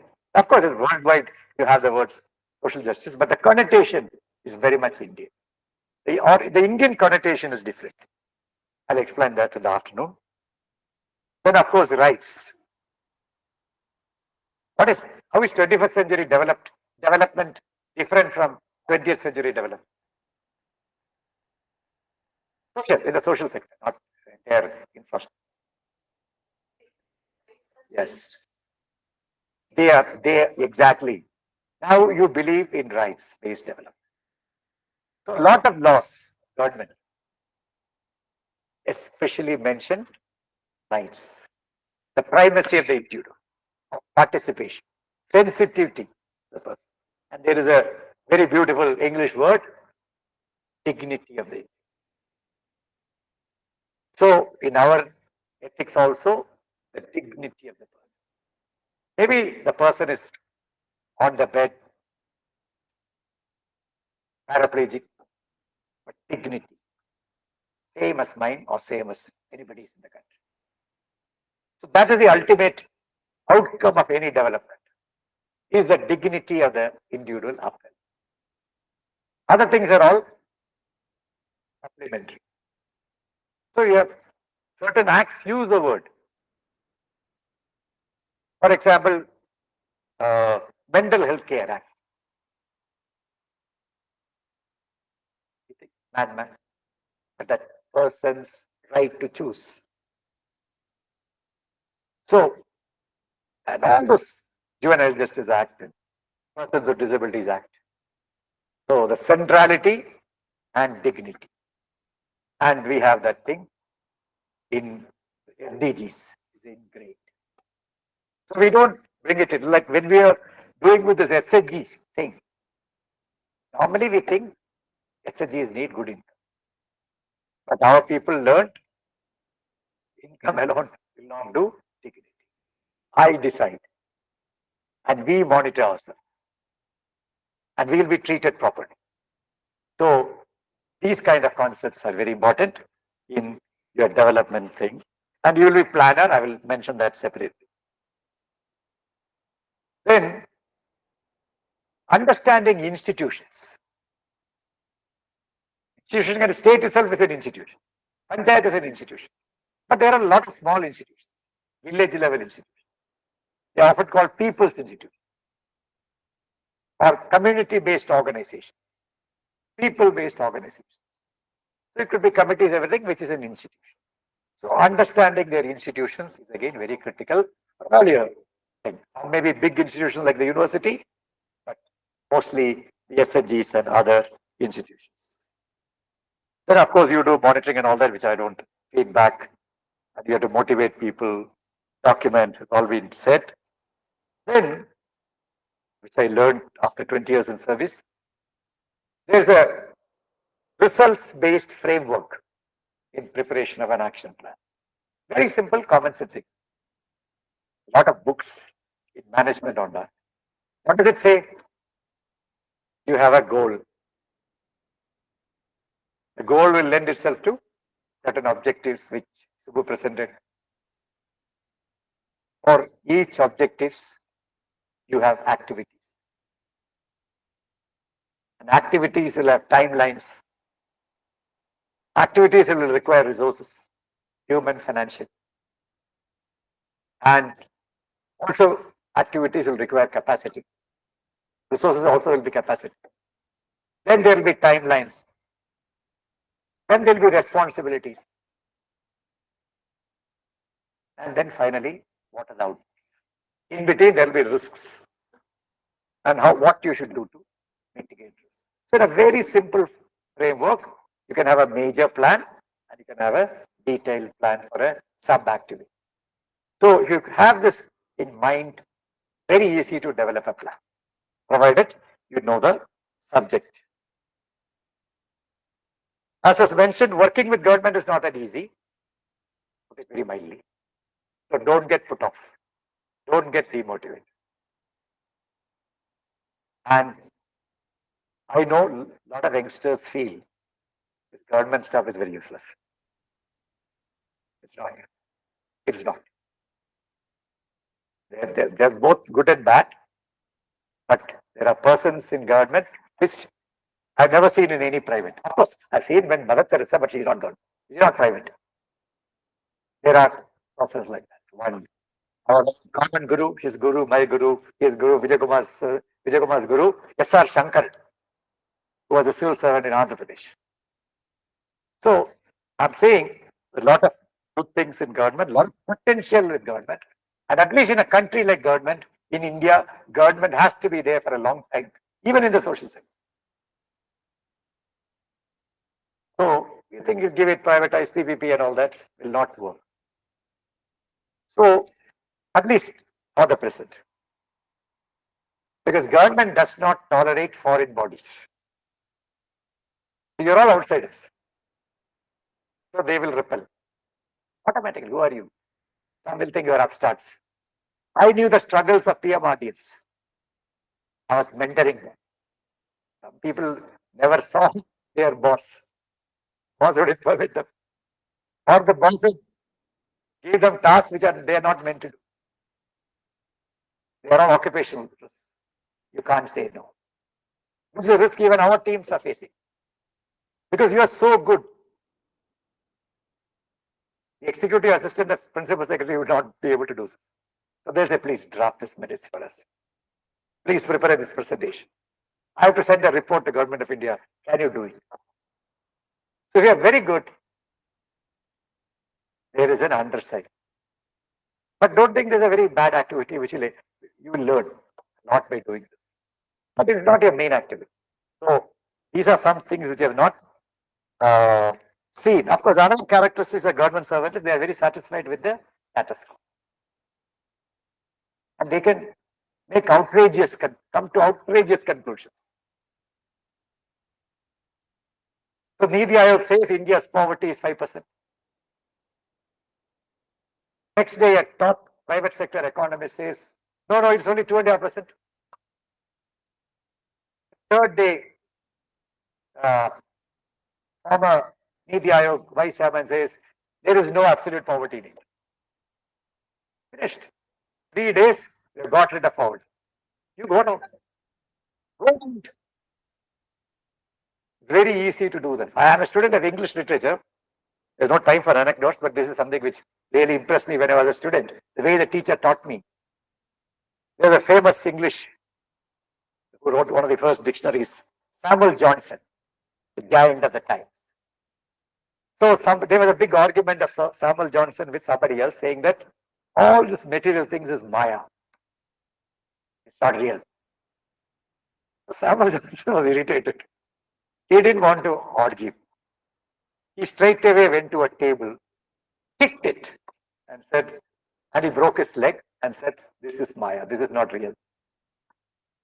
So now you can't argue. Now, if I argue, I may be even jailed for bringing disrepute to India's economic situation.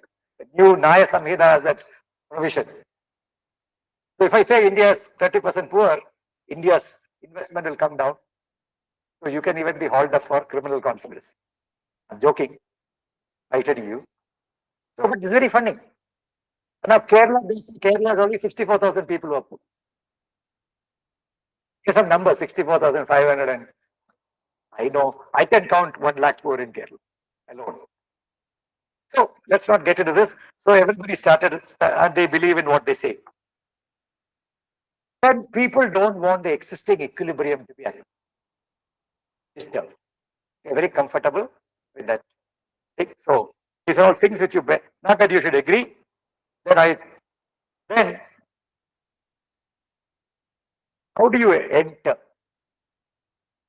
There's something called soft entry, unobtrusive entry. You are faceless. Many of us think, I did it, I should claim credit. No. Very silent. That's what's catalyst. Curry leaves.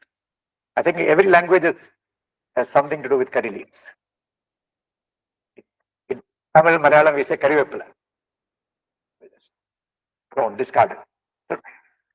Let's feel that this is faceless, anonymous. But if you are seen as adding value or reducing burden, then you are wanted. Yeah, tell me how can it? And there are a lot of good people who want to do something. You latch on to them and help them. They will certainly think, they certainly support you. But you should be non-threatening. So suddenly going, I know everything, I will change the system, you are out. Physically, not physically, but you are really out. And I would tell you can learn a lot from the office. Not the big offices, the field level people. You really, I mentioned earlier, you have relationship built. Will people oppose you? The main reaction of government servants is apathy. They will not oppose. Oppose means you can also retaliate. You will just look like that and be very apathetic. So that you should be prepared for that. So you have soft reasoning, no argument. And very, very important is identifying allies. Strategy everywhere. A lot of allies who are good people who come out and will help you in even an improbable situation. So the way forward would be dramatic changes can be done. Organic, systematic, incremental changes in everything. But it's a change and people see the benefit. Then as I told you, practice the theory and all that. Then a combination, those Subbu said evidence, I would say in social sector, it is a combination of evidence, intuition, and idealism. Evidence alone is very dismal. So this is very, very important. And another thing in even in civil service and even young professionals is willingness to admit mistakes. I made the mistake, the wrong conclusion. I correct myself. So that is very, very important. And very importantly, that's how most successful rural development experiments have rooted themselves, is nurturing beacons. There are 262,000 village panchayats. I think anybody can reach them out in a lifetime, in a century, no. But you can take a cluster of 5 panchayats, nurture them. So that's what we are doing in Karnataka, in libraries, creches, to try to take 1 or 2 in a realistic context. And then people learn from each other more than from us. So there is a term called schools of practice. We are nurturing schools of practice viable for others to learn from. So that is again very, very important. Of course, it's a grueling work. We should be prepared for that, physically and mentally, and can be emotionally disturbing. The youngsters is the emotionally disturbing. You will find what people profess, scream, they don't believe. They know that they are telling a lie, but will profess from everywhere. That is to a youngster, that is really shocking. Many schemes are formulated, they know it's not going to be good. So that realization will be emotionally disturbing, but don't get disturbed. And in the beginning, but after that, you know how to negotiate. Then I told you tendency to go for techno solutions. Very youngsters will really be pulled in, but technology is very good as long as you keep the centrality of people, accept the dignity of the people, and understand the structural issues. And of course, sustainability. As was mentioned, it's not SDG alone we are doing. Every little thing we do has to be sustainable. Otherwise, we leave it and go, that ends with. In government, there are fantastic initiatives. There is a website called Nexus of Good, NEXUS of Good. Go and see it. I think it must be having 200, 300 case studies on what collectors have done, what NGOs have done. It's got an excellent thing on education. Looks remarkable. But what's the problem? The next collector doesn't follow. It abruptly ends. So, our more than anything else, after all of us leave, you leave, Chris leaves, it has to sustain. So that is again a big. Then achieving certain balances, I will rush through. You work and you learn. So you need a balance. You are within the system, but you are critiquing and advocating. So within the system and advocacy. You are doing and critiquing. And you have to be, see, for these kind of tasks, you need extreme idealism, extreme passion. Otherwise, it doesn't make any sense. So at one time, you are very, very passionate, but the other time, you are objective and rational. So the mind-heart balance is not easy. We all get carried away. I used to get carried away more by my heart, never by my mind. And you end up facing problems. Then you execute and you facilitate. I mentioned that. Doing and thinking. Then action orientation and documentation and research.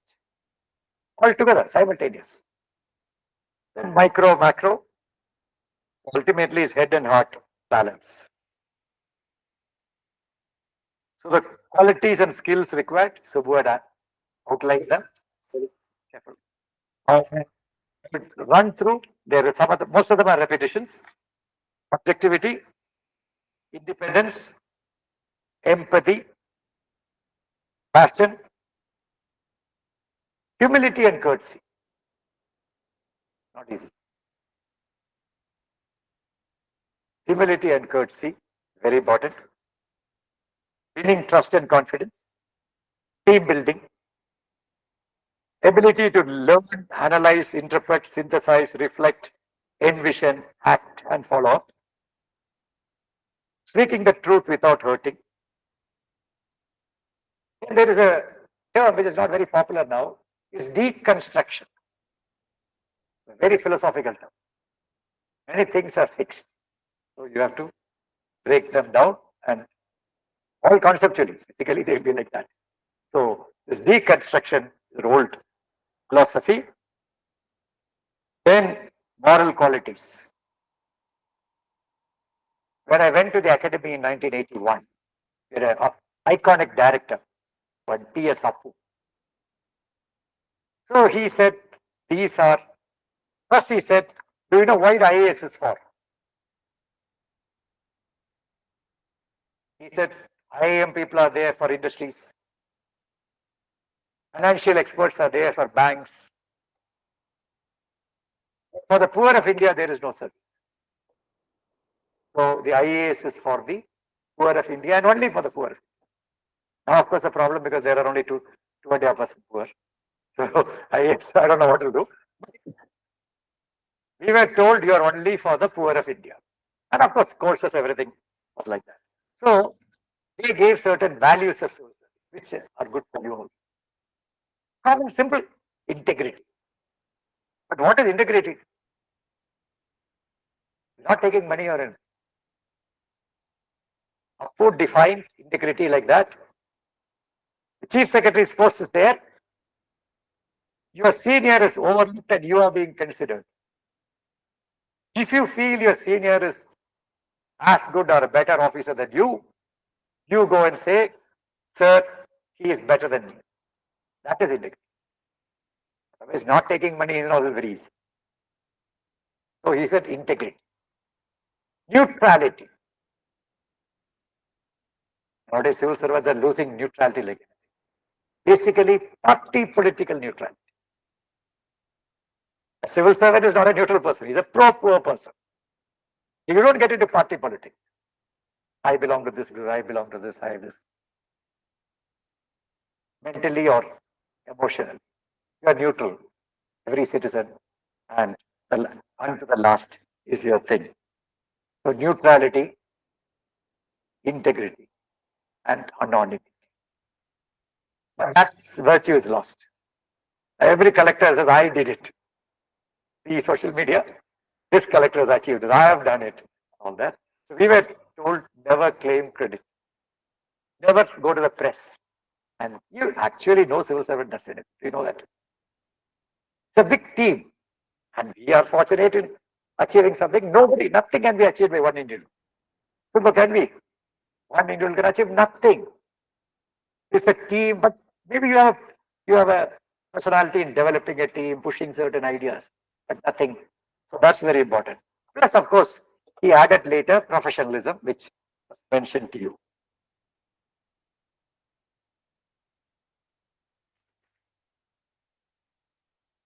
About immersion, I'll give you a quote. I told you I'm a student of English literature. Wordsworth said, one impulse, you know what's an impulse? From a vernal wood, means a tree, forest, can teach more of good and evil than all the sages can.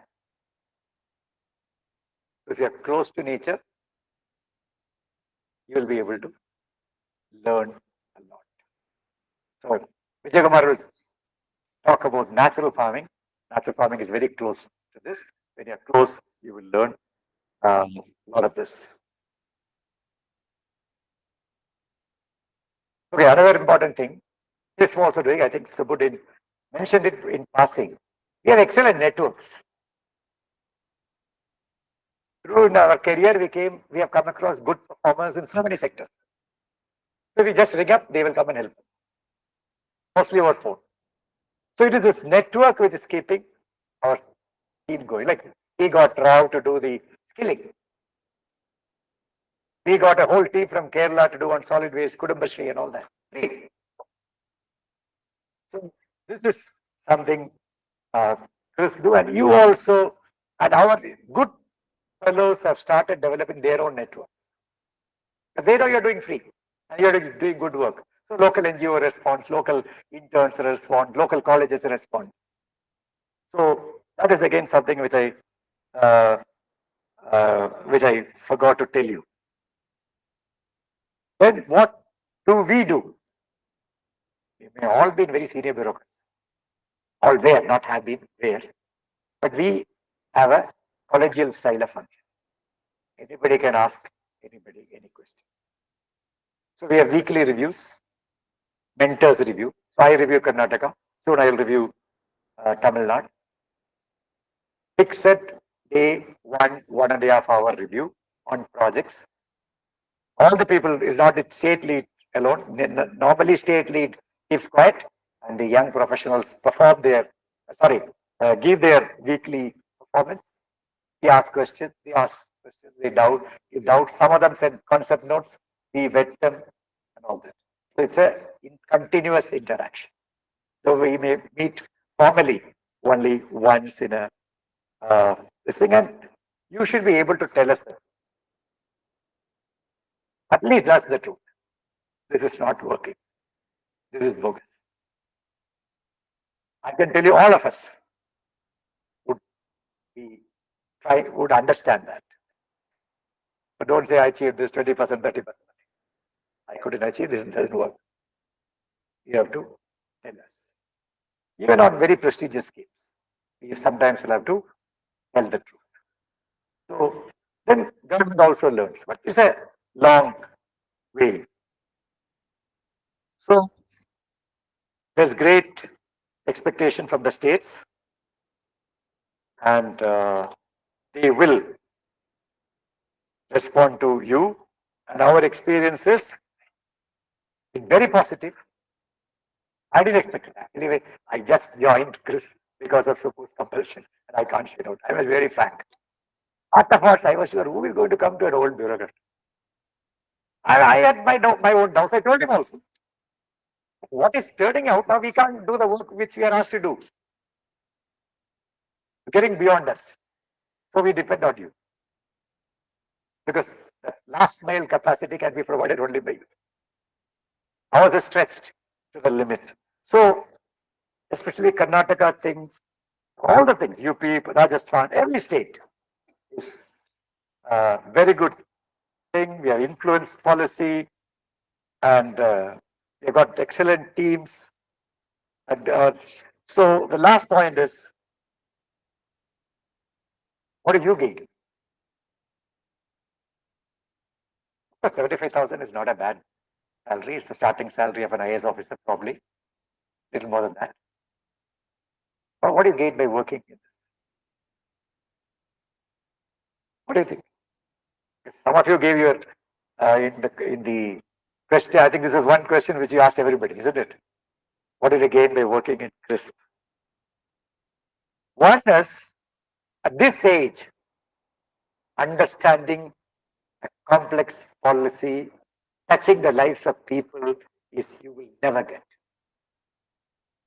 I had a batchmate of mine from Kerala. He was an IITian, IIT Kanpur. He didn't like Kerala. Why you didn't like Kerala? Kerala, they will not come and bow before you. Mr. Collector. That's of course nobody calls Mr. Collector, but still, there is rest of India, you are the king, even in Tamil Nadu. So all the way you struggled hard and got into IAS and you get Kerala Academy. So the bubble gets burst. We are very disgruntled. And one day we were chatting that I was trying to motivate him even at late stage, but he wouldn't get motivated. So I told him the kind of decisions we take on a day-to-day basis. At the time, Adani was not there. So I asked him, who in Reliance would be taking such a decision? He thought very seriously and said, it must be Mukesh Ambani only. Nobody else can take. So I said, we are taking on a day-to-day basis 10 times without anybody knowing. So to understand those decisions, how they are taken, will be a great life lesson for you everywhere. I'm giving it to you from empirical evidence. All the PMRDFs, they are now highly praised. 2, 3 of them in the IAS also. I've seen where 20,000 rupee internship. When these children, after seeing reality and government at the cutting edge level, when they go and perform in any interview, nowadays interviews decide the job more than you're all qualified otherwise. They perform better than outperform anybody else. They know reality. Otherwise, you don't know. So this is something government systems you understand, policy formulation you understand, you understand how senior civil servants do this. But there's also a likelihood of being, as I told you in the beginning, things can be very distant. There is a poverty, corruption, exploitation. They're very common. You'll be very disturbed. You should be disturbed as young people. So we should not get into a gloom and or anything. So there's for getting into gloom, a famous statement by Ronald Reagan. He's a conservative. He said America launched a war. We fought a war on poverty. Poverty won. That's a Reagan statement. That is his excuse of not doing anything for poverty. That is his logic. But anyway, so we should not get this. So, we all talk of knowledge, wisdom, data, information.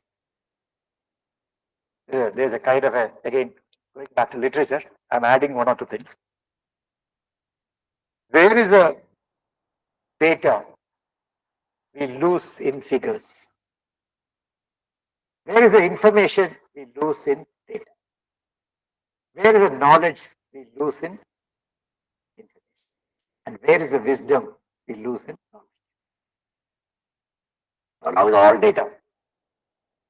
But knowledge, I feel, wisdom probably is less. When I was small, I could see my teachers, most of them were very wise people. Now I'm not, I find it very difficult to see wise people, even in civil service. When I entered civil service, somebody like Mr. Shankaran was a very wise person. Now they're very efficient persons. But wisdom is, so a little bit of wisdom is something which we expect from you. Then can you change the world? That's a big challenge. When you enter the IAS, people think that they can completely change everything. So one advice I give, again from a poem of Wordsworth: little nameless, unremembered acts of kindness and good and love make up the best portion of a noble man's mind. To explain that, little, very small, nameless. You can't say what you did. Unremembered, you may not even recollect it. Acts of kindness and love. Helping a blind person cross the road. You'll forget it. They make the best portion of a noble man's mind. Meaning, even in a civil servant, day in and day out, you can do a lot of these things. That will make you a great fellow. So, yeah, I have only my 45 minutes. I use little more 10 minutes. Sorry for extending and cutting our lunch. We hope to have a very constructive, cooperative, collegial 2 years or 3 years. I'm getting old.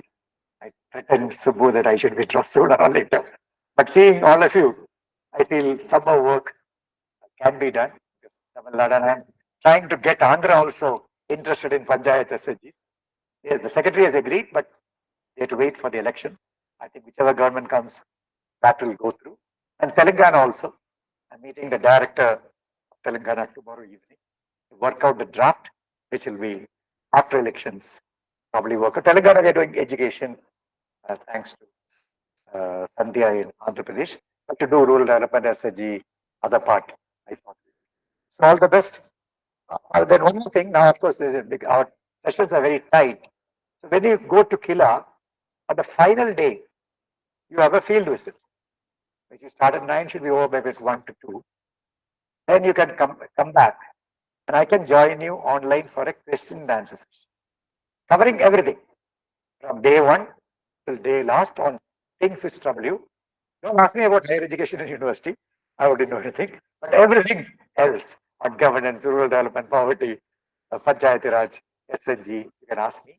And it will be very good if you can email the questions to me as and when they arise in your mind so that I can do it maybe in half an hour. I just sent a message to Director Kila. He was asking whether I am going to Kila, but I may not be able to come to Kila. I thought I'll do that. Okay, have a nice lunch. And again, it's a long, long session with you. Probably the longest, I think. The mentors. So 2 hours on poverty, another 2 hours on SHG, panchayats. Anyway, okay.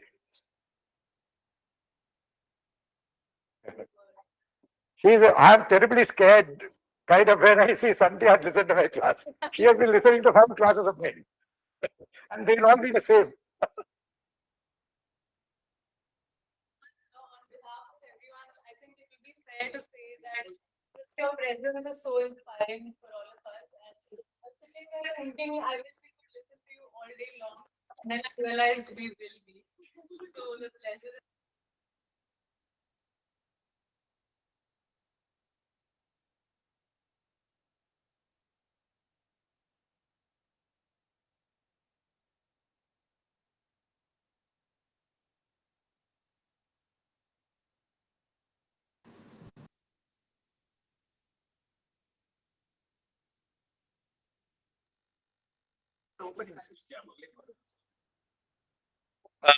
Let me thank all the CRISP teams who have participated on online, and I hope we are actually recorded Mr. Vijayanand's lecture, so it will also be available. So you can log off, and of course I think we'll keep sharing these links like this. If anybody is interested in any session, you can always log in and then listen. Thank you very much.